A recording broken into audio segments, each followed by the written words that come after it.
This crowd knows an awful lot about what's going on in the country, but there's always more that we don't know.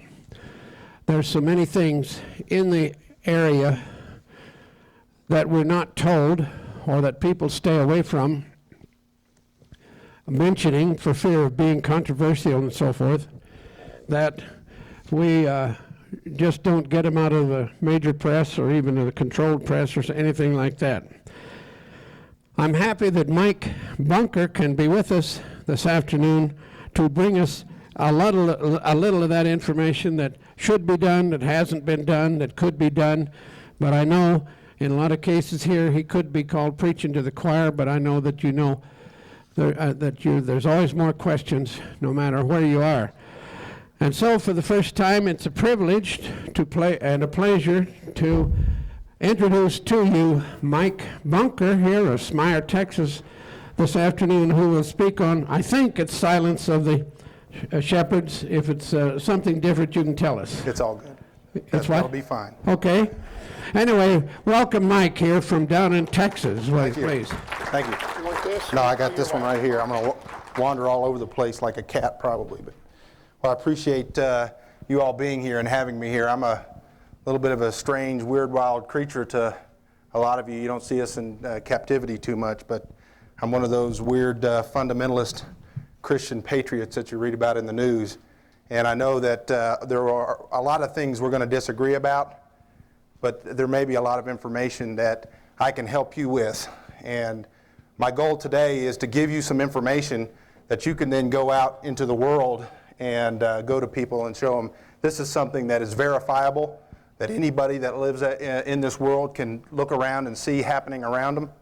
And a lot of times, no matter what worldview you come from, you will be called a kook or a wacko when you try to explain some things to people.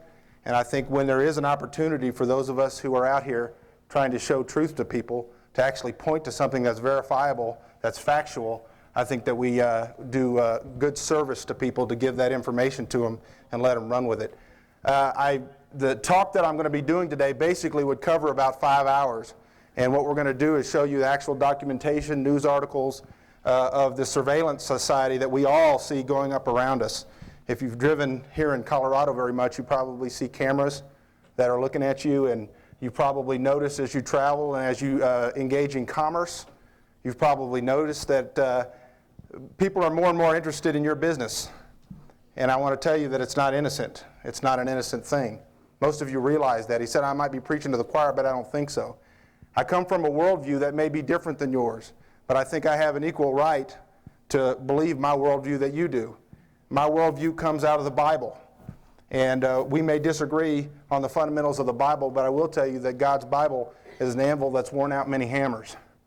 And after a while, after I've traveled the country, I travel about 20 days a month. Travel all over the country, speak to all different kinds of groups. Pretty open-minded guy. You're going to have a hard time sticking me in your box. But I will tell you that time and time and time and time again, no matter what the information, I've come back to the Holy Bible and found it there and found comfort there. And that's my worldview. And I'm not afraid to share that with you. But I do want to tell you, I'm a fundamentalist Christian. I'm also not a Darbyite, so that may throw out some people's particular box they want to stick me in. The second thing I want to tell you is that as we travel, as I go around the country, and as I start to see these things going on, people that are Christians and people that are not Christians, all types of people recognize something. There's something going on. Something's about to change. Now, if you come from one particular worldview, you may think, well, this is going to change and these things are going to happen. That's fine. You can believe that if you like. I go back to Revelation chapter 13, and it tells me one thing about what's about to happen. It says the day is coming when you will not be able to buy or sell unless you take a mark. What could that mark be? A lot of different opinions. A lot of different opinions. One thing I've found is that God's not very impressed with the things that we think. I don't think He is. There's as many opinions in this room as there are people in this room, and they can't all be right. But there is something that is right. Now, we can all disagree about it. Like I said, I'm okay to disagree with you. I heard recently a guy say that no Christian fundamentalist could ever explain the book of Revelation. But right there in the book of Revelation, chapter 13, what it tells me is that the day is coming where a commerce system will be implemented on this planet, It is commerce-oriented, or you will not be able to buy or sell unless you take a mark. November 11th, 1998, I filmed a video called the Iridium Satellite System. Many of you may have heard in the news about the Iridium Satellite System. It's a constellation of low Earth orbit satellites, 66 of them with up to 22 spares. They launched these low Earth orbit satellites over a period of about 2 years. They told us that it was a cellular phone system. And when I first started looking into it, I asked myself questions. My brain works a little different than a lot of people's. They said it was a $5 billion startup business. It was going to be a satellite system. So I called the company and I said, well, where will the phones work that a cellular phone won't work? They said, well, it'll work out if you're out in the middle of the ocean, on the North Pole, out in the middle of the desert. I said, that's a $5 billion system. How are you going to find enough people that live out in the desert, down in the middle of the ocean and at the North Pole to buy enough phones and enough minutes to pay for this system? The system was being launched by Motorola, Lockheed Martin, some interesting partners. A group out of China called the PLA, the People's Liberation Army, helped finance the Iridium Satellite System. Another interesting group was the Saudi bin Laden group. The family of Osama bin Laden helped finance the system. When they first announced the system was coming out, it was going to be $3,000 for a phone and $3 a minute for airtime. So now we've taken a $5 billion system with almost no customers, and we've said, not only that, but you're going to have to pay $3,000 for a phone and $3 a minute for airtime. Anybody really think that this is possibly a successful business venture? I said, no, I don't think that it is. So what are they doing? It's clearly not to make money. And on November 1st, 1998, the day they unveiled the system, we recorded a video called Iridium, Nowhere to Hide, where I posited that I believe the system was designed to go bankrupt, that it was designed by the intelligence infrastructure in America. It was a low Earth orbit satellite system designed to pick up minute electronic signals off the face of the Earth and to be able to track them. Everybody said I was crazy. I said the system would go, on that video, I said the system would go bankrupt, that it would be bought by the Pentagon. In August of 1999, they declared bankruptcy, just like I said they would on the video. And I got calls and people said, oh, you were crazy, they went bankrupt, Antichrist went bankrupt. It just amazed me. I said, you wait, the Pentagon's going to buy this system. Well, people wouldn't listen, so I'm going to go back and cover just a little bit of that information because it's the foundation of what I'm going to talk about today. This article says Iridium Satellite buys Iridium. That's going to be a little bit confusing. A new startup company called Iridium Satellite, $25 million acquisition, purchased the Iridium Satellite System, which was a $5 billion company. That's a pretty good deal. Unfortunately, they didn't have any money, so they had to get the money from somewhere. The bankruptcy court wouldn't let them buy a $5 billion company for $25 million unless they had some backup. So what they did is they found a really interesting backup group to provide them the funds and guarantee them business. This is a Reuters news article. Pentagon moves to keep Iridium satellites aloft. Here's the thing about the Iridium satellite system. It didn't even work well as a phone system. You had to have like 5 or 6 adapters. You had to stand a certain way. It was never designed to be a phone system. It was designed to pick up signals on the face of the Earth and to be able to track them through satellites. How many of you have seen Mission Impossible 2? They put a chip inside the skin. They're capable of tracking it through the satellites, right? So we started to watch this system come up about us. The Pentagon bought it. They actually used these phones in Kosovo. They had over 1,500 of these phones. If you saw a picture, they actually put a picture on the news of Osama bin Laden during the Kosovo War. And he was sitting there holding an Iridium phone, sitting at a desk with a Kalashnikov rifle sitting there. I thought that was really fascinating. At the same time, they're telling the American people that this system is going bankrupt, and they're going to deorbit the system and crash the satellites into the planet. And everybody just bought it. And it's just amazed me as we go along. So in our first video, we pointed out what this system would do. The second video that I shot following this same system was called Mark of the Beast, The Final Connections. And in this video, we were the first ones to expose one of the first to expose the Echelon system many of you may be familiar with. We put that on tape actually before the European Union released their report. We also exposed the facial recognition. If you've been following the news lately, they use facial recognition cameras at the Super Bowl where they can scan a crowd of 1,000 people. They can pick you up and identify you in a crowd of 1,000 people even driving 70 miles an hour down a highway. The question then arises, how does all this stuff tie together? We see a surveillance society. I got in a debate with a police officer recently who said that these cameras going up on the highways was a good deal. I said, that's interesting. They use those in Tiananmen Square to identify every one of the pro-democracy people and either kill them or throw them in prison. But we're always being sold that these cameras are being put up as, for traffic purposes. Some of these cameras are $50,000 a piece. They're down for maintenance 10% of the time. You could never cost benefit analysis this thing out to where you could pay for this many cameras. The cameras that are going up all the way down all the interstates here. If you go to Minneapolis, they have one about every mile. So what's going on? Okay, we started in the second video also, this Mark of the Beast. We were one of the first ones to talk about a company called ADSX out of Florida. You can look this up on the internet. It's adsx.com. The company's called Applied Digital Solutions. They came out with a microchip called the Digital Angel Microchip. Okay? If some of you have read about the Digital Angel Microchip, it can be implanted into a human being, into the hand or someplace on the body. It can be recharged through the electrical current that passes through the human body when you move your muscles. It can be tracked by satellite and by land-based cellular towers. Okay? They can triangulate a position. When we first came out with the first video, it was really just an idea out there. Applied Digital Solution came out and announced that they had the chip, they had the patent, they were ready to start manufacturing it. So here's where we're going to get to the mystery. Start catching up on, I wanted to kind of overview this whole system. Now, let's talk about some current events. In June of the year 2000, a guy named Norman Mineta was named by Bill Clinton to be the new Commerce Secretary. Okay?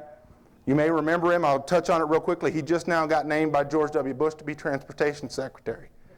Norman Mineta is bulletproof in politics because he's a Japanese American who was interred in a prison camp back in the 40s. He's absolutely bulletproof from both parties.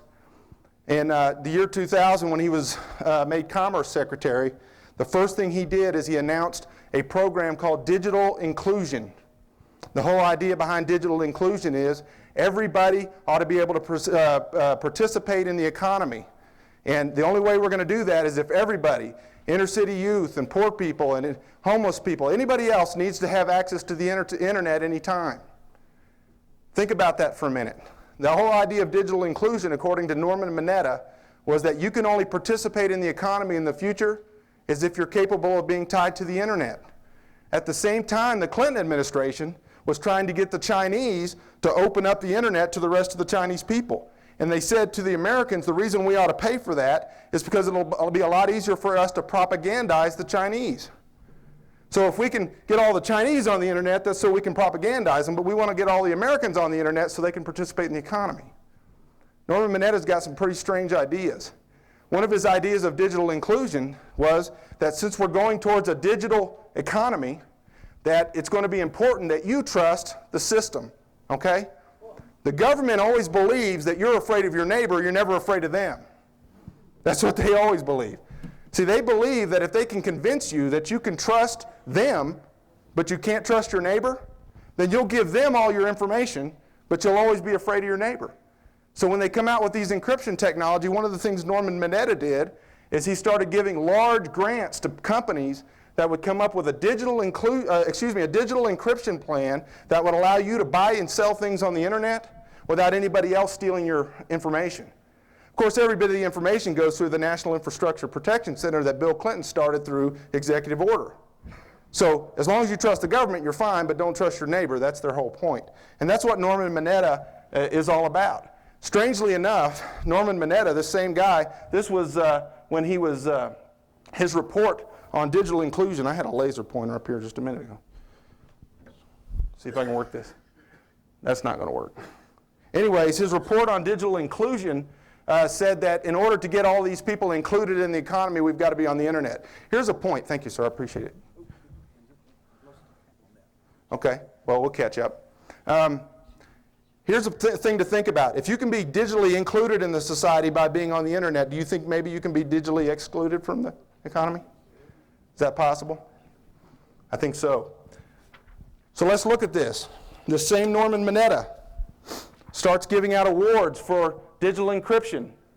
It's immediate release from the Commerce Department in October of 2000. He announced the nation's proposed advanced encryption standard. Norman Mineta was working with a group that you may be familiar with called the National Institute of Standards to create a encryption standard that all the commerce businesses, all the economic e-businesses can use to guarantee you that you're going to be safe on the internet economy. Okay? That's one thing Norman Mineta is big on pushing. Just thought you might find this interesting. When Norman Mineta was brought up for confirmation under the Clinton administration as Commerce Secretary, the people really pushing Norman Mineta were Dianne Feinstein, Barbara Boxer, Daniel Inouye, and John Ashcroft. Okay? Just thought that you might find that interesting. He was really pushing it. I don't think that these are normally people that you would find in bed together. But on this one particular issue, pushing him, he had no enemies. I tell you that Norman Mineta is truly bulletproof in politics. The company I told you called ADSX, Applied Digital Solutions. Okay? October 19, 2000, ADSX, Applied Digital Solutions, a leading single source provider of e-business solutions. Please keep in your mind, this is all about commerce. Okay? This is e-business solutions, has today announced that Secretary of Commerce Norman Mineta has agreed to attend its demonstration of the Digital Angel microchip to be held on October 30th this past year in New York City. Okay? So Digital Angel is completely tied to Norman Mineta. How many of you are familiar with Digital Angel? You've read anything about it? Okay? It's all over the place. This is an article that came out in Fox News. Digital Angel, the new eye in the sky. They talk in this article about how we're going to biometrics. If you're not familiar with biometrics, biometrics is an identification process where some part of you is used for identification. It's basically three types of identification. Number one would be something you carry, right? Your hotel card, your driver's license, something that you carry. The second type of identification would be something that you know, your PIN number, right? Something you can remember. All of those have a major flaw. That flaw was pointed out in the past election, which I believe was a sham, okay? During this past election, the point that the media wanted to beat into us from after the election forward is that we can't trust our elections. We better find a better way to vote. And the way that they suggest that we vote is going to be digitally through computers. My problem is if I can't get somebody to punch a Chad through a piece of paper, how am I going to get them to train how to use a computer to vote? But the point is, if we can get everybody on computers, an automatic dilemma comes up. And what is that? How am I going to identify you? How do I know it's you that voted, right? ADSX is in the business of knowing who you are. That's what business they're in. It says here on this article that they can track these satellites. This was on Fox News through GPS location, through low Earth orbit satellites. These chips can also monitor your blood pressure, all of your respiration.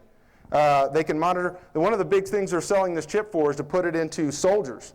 They can then fly over maybe with an AWACS aircraft over a battlefield, and they can get a digital imprint of where all our soldiers are, and even if one of them's died or if they're in serious health condition, okay? There are a lot of benefits they can sell you. If you'll go on the ADSX website, you'll find it at digitalangel.com or adsx.com. You'll find that they'll tell you they can use this chip to find your grandmother if she wanders away, if she has Alzheimer's. They can find small children. They can find your dog, your car, if it's stolen. They're actually requiring this in Europe for insurance, people that are high level risk of being kidnapped. They can put this chip in you, then they can find you all over the world through satellites. And that's one of the big selling points of this deal. Now, I thought this was interesting at the end of the Fox News article. It says, throw away your credit cards. Since Applied Digital Solutions is primarily an e-commerce solutions company, one way the company wants to see this chip used is for identification and authentication for electronic commerce. At the end of the day, that's what this is all about.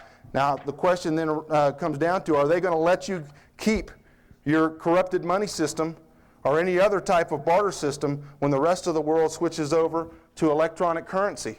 That's the point. And I think that we can start seeing that coming to pass. When I did the second video, I said on the second video, you'll start to see this being implemented when schools and students are being taught this stuff in school. On the second video, I hold up a National Geographic article that teaches, as National Geographic for Kids, that teaches 5- and 6-year-old kids about facial recognition and why that's important for catching crooks. This article right here tells us that in Sacramento, this came out just the other day, January 22nd, Sacramento Grant High School is using smart card technology to, when you go in there to go to class or when you leave class, you have to swipe your card to get into or out of class. When I read that article, I told some people on the radio, I said, if this is true, and it says in this article that the reason they're using this has already been proved to work in Pennsylvania and other places in Philadelphia, they always go through a step to get you ready for this type of system. The first step, of course, would be some card. You're already used to carrying a card. That's the first type of identification, isn't it? Something that you carry? What would the second type be? Either something you know or something you are.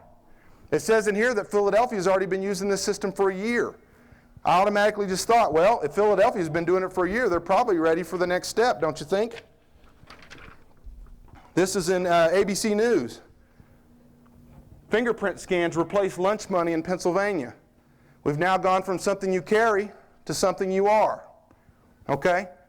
In Pennsylvania, they're implementing this system where you're going to use a thumbprint or some other type of biometric scan to go in and get your lunch or to check in and out of class. Why is it that they say that this is important? In this article, they say it's important because we need to have kids' butts in seats in order to educate them. Look around you. The world you see around you is a product of the American public school system. How's that working out for you? My point is, I'd rather have them not there. We homeschool our kids in Texas. I won't let them have my kids. But the point is, look around you. Is the culture getting worse or is it getting better? These are the people that have been in control and they want your kids. It's not about anything to do with education. They want a kid sitting in a seat because they get paid based on how many kids are sitting there. Second of all, they're the ones that are putting the stuff in their brains rather than their parents. Okay? That's what this is all about. And the digital system is working for that. At a hospital, this is Time Magazine here. You'll see this Time Magazine, August 9th, 1999. They had a problem, switched babies in a hospital. So what they've done at this hospital, this month the medical center will begin to implant electronic belly button chips into newborns. Okay? If you try to walk out of that hospital with a baby, it's going to make an alarm go off. This was back in 1999, folks, and I want to tell you this technology is moving like a freight train. We can't even keep up with it. Try to do the best we can. On the second video, which is really a critical video to have because of the information, I started talking about facial recognition. Any of you familiar with that? Did you hear the stories about the Super Bowl? They started scanning the crowds to find the criminals. All they had to do was look on the field. They'd have found all the ones that were there. But they started scanning the crowd. On the second video, which we shot over a year and a half ago, I talked about Face It technology. I walked in to go get my driver's license a year or so ago into the Texas Department of Public Safety in Lubbock, Texas. I walked up to the front and I said, I need to get a new driver's license, but I probably have some outstanding tickets I didn't pay. I need to get paid. And I hadn't told her my name or anything, and she says, yes, Mr. Bunker, you do have some tickets you need to pay. You're going to need to speak to this gentleman. I got talking to the guy, and I said, how did you know who I am? He said, when you walk in the front door, we scan everybody that comes in the door, from dog catcher all the way up to Secret Service. That sounds great. Wonderful. The problem is, we fall for this technology because it's all good for you. But these people are not good for you. They are tyrants. And if they are tyrants, they get to decide what a crime is. That's great when murder's a crime, but now they're going to tell you that buying a top-load washing machine is a crime. Having money in your pocket. They can pull you over now and scan your money, and if they find cocaine dust on you, your money committed a crime. You can go, but your money's under arrest. That happens all the time.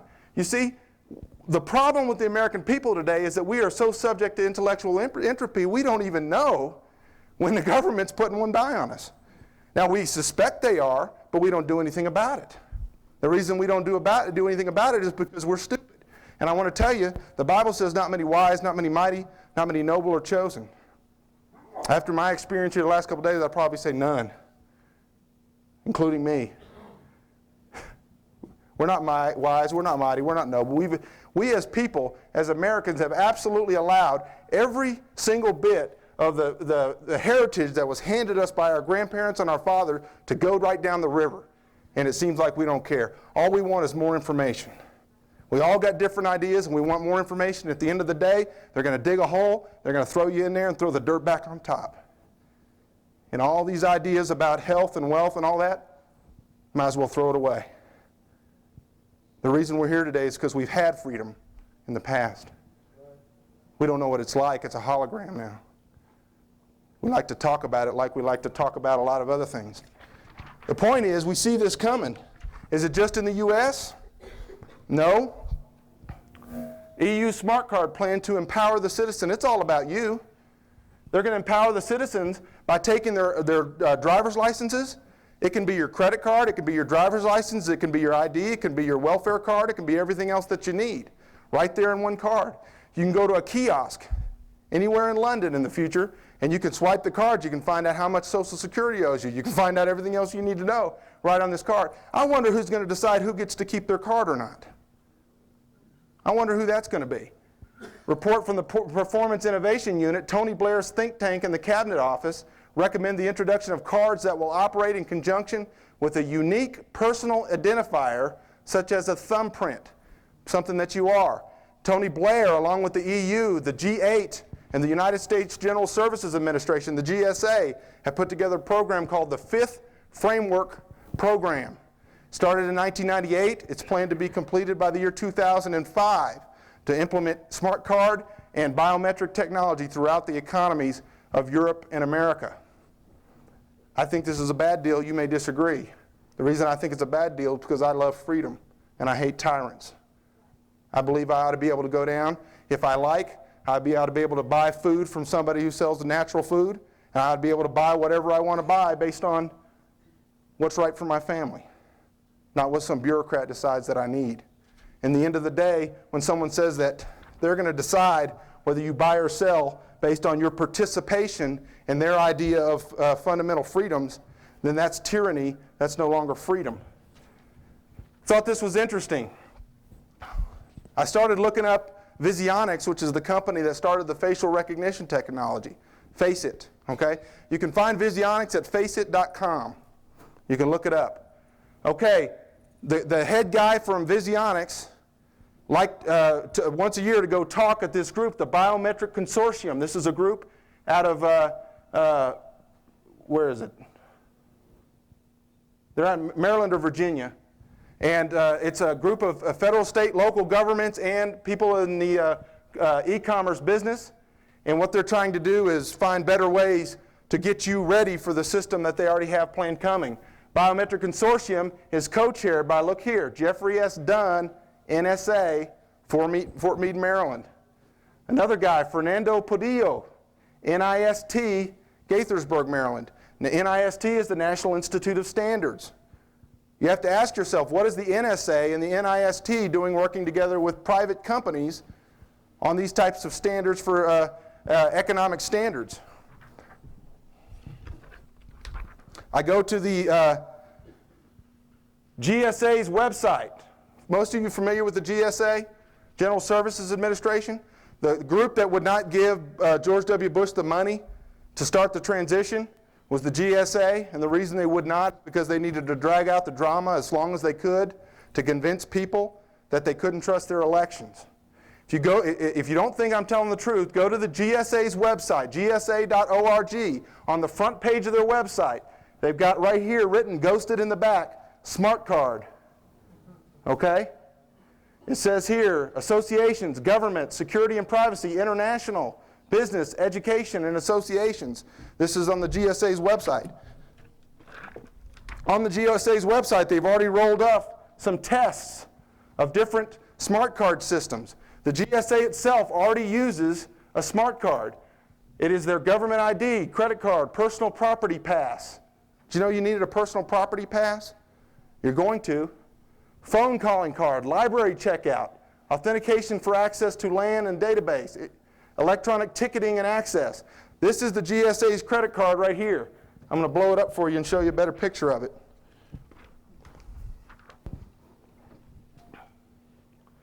This is the Citibank GSA credit card. On the front, it says Visa, right? United States of America. There's the logo. Look here. Anybody recognize that logo behind where it says Smart Pay? It's the European Union flag. Right, you can go, this is on GSA's website. Go look it up yourself. I didn't make any of this up. Okay? And then on the back side of the credit card is your identification. This is your national ID. It's got your name. It's got your access code. It's got all the information that Citibank needs right there. And it fulfills all the purposes of all the ID that you carry today. Okay? And they've already been testing this for 2 years. Over the last couple of years, there's been a lot of speculation. Oh, is something going to happen? Are we going to have some kind of eschaton event, maybe a war, where they're going to roll out martial law, right? We all got really interested, I think, when they named Janet Reno as the new Homeland Defense Czar, right? We started thinking, hey, something's going on here. Do you know who's in charge of the economy if they declare martial law? The head of the United Nations. Well, these guys work for them. GSA federal police badges. The GSA is in charge of economics and commerce if there's a declaration of martial law. These are the people that are working with Tony Blair and the EU and the Fifth Framework Program to institute this new economic system. So I went on the G8 website. Government Online, this is the G8. Most people remember there used to be the G7, then we let Russia in. It's now the G8. The G8, every single country is working in this Fifth Framework Program with the GSA, which is SmartGov. In every one of their countries, they are working to implement smart technology, smart card, and biometric technology in every one of those states to have it all completed by the year 2005. This is right off the G8 website. Okay? So we see this thing happening all over the world. Reasonable people can reasonably disagree on a lot of things. The problem is, when we enter into a period, when I believe we're entering into the most perilous time in world history, actually, when we enter into a period that I believe we're looking at, which is global fascism, well, a bunch of globalist elite have decided amongst themselves that you will not buy or sell unless you participate with their system, with what they believe is right, with their particular worldview, then I think we've got a recipe for tyranny unlike any of our fathers or our grandfathers or their grandfathers ever faced. It's not on a localized scale, because where are you going to run to? The people who I believe, some of the founders of this country who came to this country were fleeing from tyranny, and they had a place to run to. Where are you going to go? There's no place to go anymore.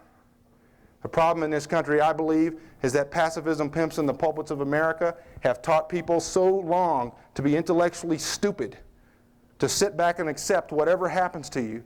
Don't ever stand for righteousness. Don't ever do the right thing. Just keep your mouth shut while the money's rolling in. And it's gone on for so long. Today, when you go out there in the world, I tell you what, most people in the world have a picture of Christianity that my forefathers wouldn't even recognize. They wouldn't even recognize it. But I want to tell you, you're going to have trouble sticking me in that box, because I won't go in it. There's going to be a reckoning in this country because there's no place to run. And there are a few people who will stand for principles. When John Ashcroft was nominated to be the Attorney General in the United States of America, all the Christian right went crazy. Yay, hoorah, they threw us a bone. And then he stood up there and he told those people, hey, you have nothing to worry about with me. Whatever your laws are, I'll just let you do it. Forget the fact that we just had 8 years of Janet Reno driving her own tanks into churches. You better play games. Better play our game, John Ashcroft. The problem, my personal opinion, the problem in this country is not that we've had too much principle. It's that we've had too much compromise for too long. That's my personal opinion. Compromise, to me, has the smell of death. I'm a hand grenade in the room, I know, it's got kind of quiet. But I'm just telling you what I think. This is the Fifth Framework Program. Some of you might find some really interesting emblems on this. This can be found on the G8 website. And also, if anybody's interested, I only have 3 of these. Every one of these overheads with where I got the information, I have them in a little folder. If somebody wants to do their own research, I've got 3 of them back there. Fifth Framework Program sets out priorities for the European Union's research, technological, and development and demonstration, RTD, activities for the period 1998 to 2002. Part of this program that's being implemented by the European Union and the United States is being implemented through the media. Let me ask you a question. How many of you realize the two biggest stories over the last 4 months was the election debacle and the Texas 7? Election debacle, you cannot trust your elections or your government. Number two, you got the Texas 7. I sat there and watched MSNBC and Fox say, why is it that people can just run all over the country and we don't know where they are? We got to put an end to that. We got to stop that. Right after that, they had 6 more escape right out of Birmingham, Alabama. You can't trust people. We got to stop these. There's killers running all over the country. We got to stop this. We got to be able to find them. This is all part of the 5th Framework Program and what they're doing by funneling money and ideas to the major media. The major media can sit around in a round table and go, what are we going to do about these criminals? They can go right up to 7-Eleven and pay cash for gasoline. If they were using a credit card, we'd have been able to catch them. What they do is they produce the problem, and then the solution that you get when the people scream for it's a lot worse than the problem ever was. I'll tell you that. This is the company Visionics. You'll find them at faceit.com. Overview of biometric technology. The 3 guys who started the company, Visionics, all 3 of them are research fellows at Rockefeller Institute. All 3 of them work with the NSA and the National Institute of Standards. Every one of them works with the NIST and the NSA on biometric technology. But they've got a private company out there, and let me show you some of the stuff they're doing. Of course, I'll throw this up here real quickly. We talked about their facial recognition technology. This facial recognition technology, you drive by one of these cameras, these $50,000 cameras, they can recognize you even if you've grown a beard, even if you're wearing a hat, and even if you're wearing glasses. You'll see it on the movie Mission Impossible 2. They pick out 17 points on the face.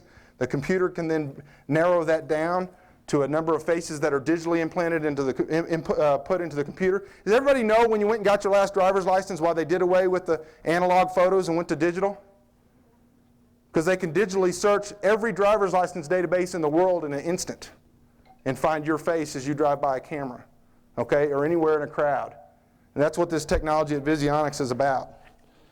But I thought this was interesting. If you look down here, this list of Visionics partners, one of them here is EDS. Most people remember that was a corporation started by Ross Perot. EDS designed the state-of-the-art biometric border crossing system for the Israeli Ministry of Defense, using FACEIT to manage the flow of individuals entering and exiting the Gaza Strip. They've had FACEIT on the Texas border for 2 years, and they've had it going into the Gaza Strip for 2 years. But still, terrorists get across the Gaza Strip right across in front of them to go in and blow something up, so we can move the whole idea of a Middle East war forward. EDS has had this system in for 2 years. Okay? This is if somebody wanted to look that up, I wanted to give you eds.com. You can look it up, their participation with the FACEIT technology. It's an article. New Jersey, FACEIT enhanced CCTV helps slash crime. While crime rates in the United States fell 7% last year with the help of billions of federal tax dollars, a resourceful district in England slashed crime more than 5 times as much in the last 6 months alone. In England, they have a whole neighborhood. They put over 250 cameras up. And they say, this is great. We slashed crime. If I built a big prison and put every one of you in it, I could slash crime in this room. And that's what they did. The fact is they're giving governments the credit for slashing crime. In the state of Texas, crime dropped dramatically when they let people like me carry guns. You know that? It plummeted. But they want to give the federal government credit for slashing crime. Sure, I will tell you, if they'll put a camera all around your house and watch inside and outside of your house every day of the week, they'll probably keep your house from being robbed. At what cost? What did it cost you? The debate I had with a police officer who said that these facial recognition cameras were a good deal. I'm going to show you that in just a minute. But one of the points that he made was, you have no expectation of privacy when you go on a public street or in a public car. I said, well, that's great, except you same people told me I had no expectation of privacy in my house when I make a phone call because of Echelon. You said, I have no expectation of privacy in my house because you can fly over with an airplane and actually look into my house. I have no expectation of privacy when I'm taking a walk with my wife because you can fly a satellite overhead and read a business card. At what point, maybe, do we think that we have any expectation of privacy? None? But we buy this day after day after day. It's off the same website. I thought this was interesting. On the GSA website, they actually couple this enhanced CCTV in Newham, UK, with the fact that the government agencies, Immigration, Department of Justice, and National Security Agency, are using the smart cards. You see how they're tying the European Union system and our system together? And they're doing it right there publicly. So this guy, Norman Mineta, was Commerce Secretary. He started talking about digital inclusion. On the second video, I said, you know what's going to happen? When they start introducing it to you, they're going to do it through your automobile first. Okay?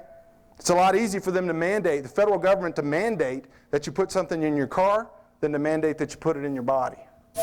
The reason that they can do that is because they've used the Interstate Commerce Clause throughout the years to keep us from traveling, or if you cross a state line, the federal government's actually in charge, right? It's their vehicle, not yours. Norman Mineta sworn in as Transportation Secretary under George W. Bush. This is a strange deal. Norman Mineta, the lone Democrat in President Bush's cabinet, was sworn in Thursday as U.S. Transportation Secretary, one day after a swift confirmation by the U.S. Senate. Nobody came against Mineta at all, period. We're all watching the Ashcroft thing going on over here, and they just slipped this guy and Elaine Chao right in the door. Elaine Chao is one of the people who participated, I believe, with Chinese premier in allowing our secrets to be stolen all the way through this country. Okay? Norman Mineta sworn in as Transportation Secretary. Why do you think that the guy that was involved with the microchip technology in the Commerce Department now is in the Transportation Department? What do you think the first thing he's going to do? Maybe he's going to require that this microchip be placed into your vehicle. In fact, he's already announced that he thinks that that's a great idea. They can find you if you drive off the road out here. I drive in West Texas, so you guys don't want to be around me driving out here in the snow. But if you drive off the road, they can find your car. They can shut your car off if somebody steals it, right? They can do all kinds of things. This is good for you. We'll just put a little chip in your car. They can already shut your car off whenever they want, but now they can have an actual satellite-tracked microchip in your car that identifies you. They started preparing the people this through OnStar. Everybody's seen the commercials? Cadillac, you push a button and say, there's snakes outside the car. I don't want to get out. Send some help. And we all go, hoorah. Everybody rattle your chains, right? Thank you. Thank you for being there for me with your satellite tracker. This was in Toronto Star. Stolen car brought to a stop by a satellite. 3 teenagers are facing charges after the stolen car they were driving was stopped by remote control on Arlington Avenue. This has happened so often now that they can actually, someone steals a car, they'll stop them in front of the police station so they don't have to get in the car and chase you. Most of the people out there in the world think this is great. This is great stuff. They can stop my car by a satellite. They can start it by a satellite too.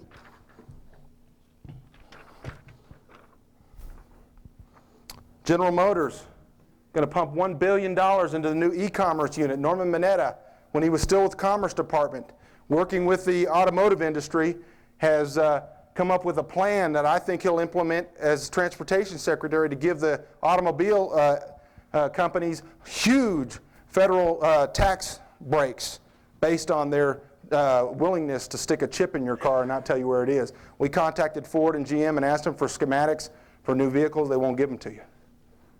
And the reason why is because I believe some of these chips are already being placed in the cars and they're being rewarded for tax breaks.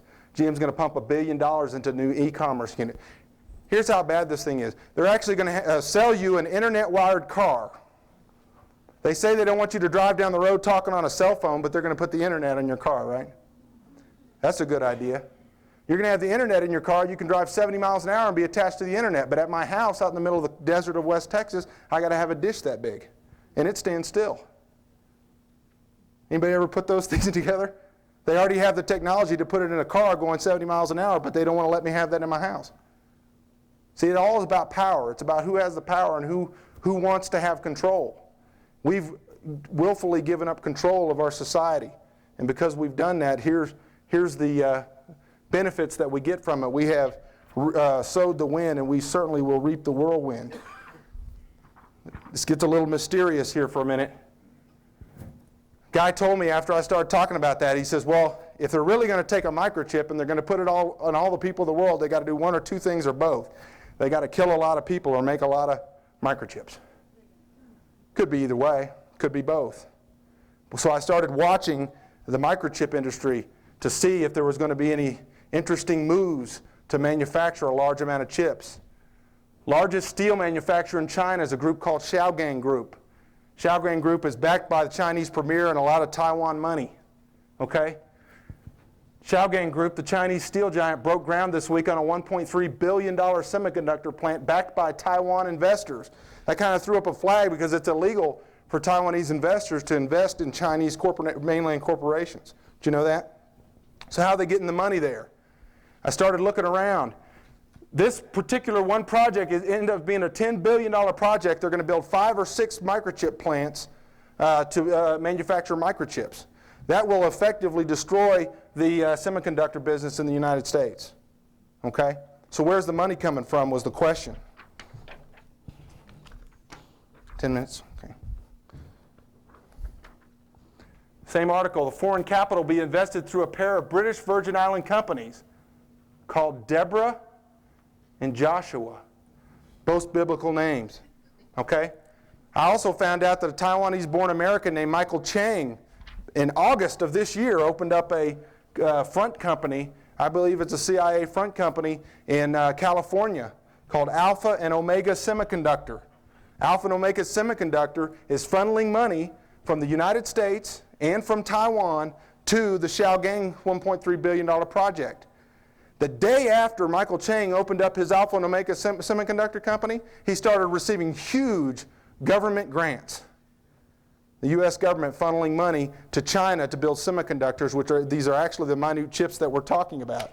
Here's the actual article that came out in Reuters. Chinese Xiaogang constructing $1.3 billion plant.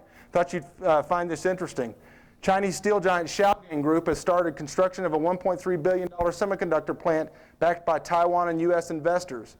It says in here that says we plan later to expand to 5 or 6 factories.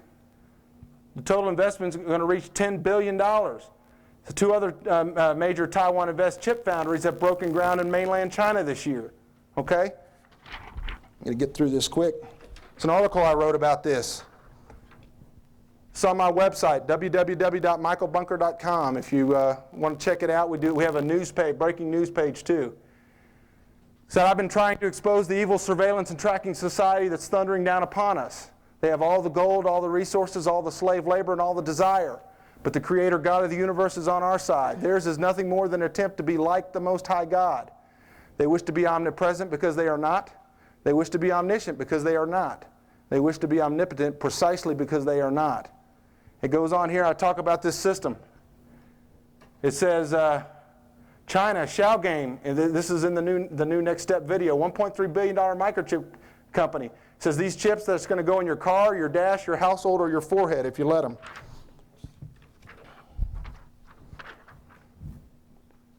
Project entails construction of 6 $10 billion project, 6 plants.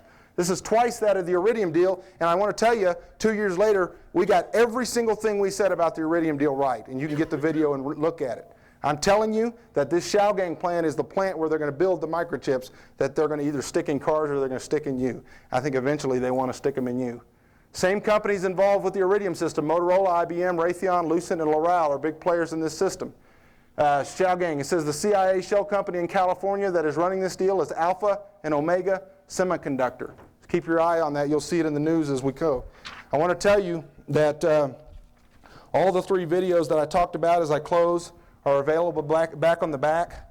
The 2 that have about the Iridium satellites and the new one which has this new information. I'm going to be giving a seminar tonight. If you'd like to go, I'll be able to go into a lot more detail and depth of tying the GSA, the actual documents that tie them together, and we can also talk a little bit more about what this means to you. What should we look like and be like in this? New book's coming out in 1 month. It's called A Perilous Time, True Christianity in the Crosshairs. You can sign up for that book back there too. I appreciate your attention. I appreciate you listening to me, even having me here. Booth back here in the back if you have an opportunity to stop by. And the 3-hour seminar is going to be at 6:45. God bless you and thank you. Okay, thank you very much, Michael.